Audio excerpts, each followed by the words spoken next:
Hey fellas, okay, here we are back at the engine break-in stand in our shop. Today we're looking at an Oldsmobile 403 from a 79 Trans Am. This is not a total rebuild. What we have here is what was recently rebuilt, jobber machine shop style, maybe a Jasper Engines job that was running real well, came up good on a compression test, but the owner decided that it wasn't making enough power. So it was pulled from the car and brought here for a hot rod treatment. And what I discovered on disassembly of the top end was that it was built with 7.5 to 1 compression ratio, static compression ratio. For you Oldsmobile guys, you know that a 403 and a lot of the other engines that came from the 70s had dish pistons. So that's what this one had. It had cast dish pistons with a 20 to 24 cc dish.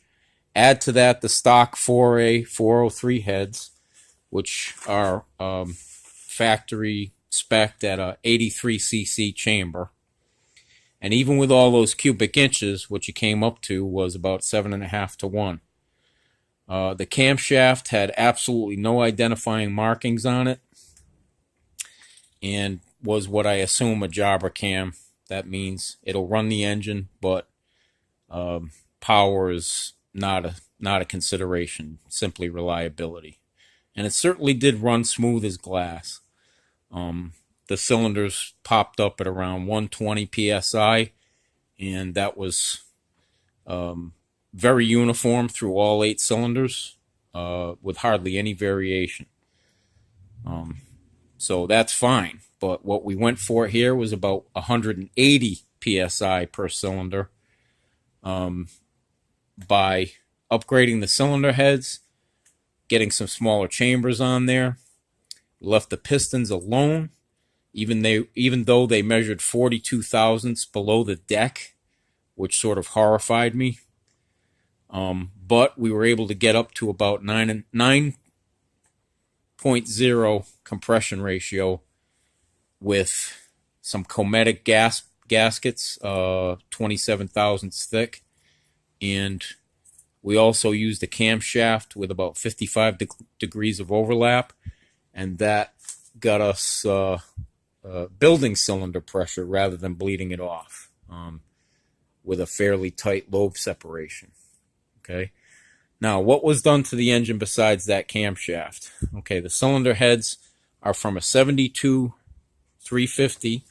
They're the 7A heads. I don't know if you can see that, but not the 7A 307 heads. These are the small subscript A, and those are factory spec'd at around 64 cc's in the chamber.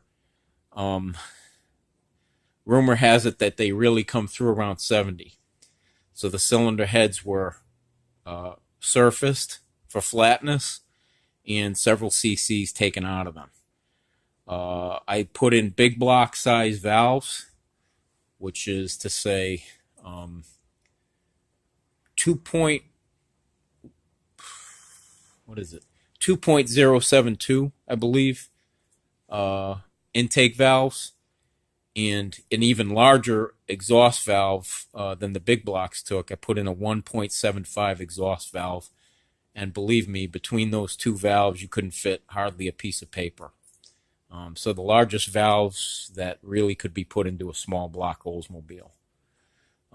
There was a nice street port done on it. I got rid of the EGR bumps.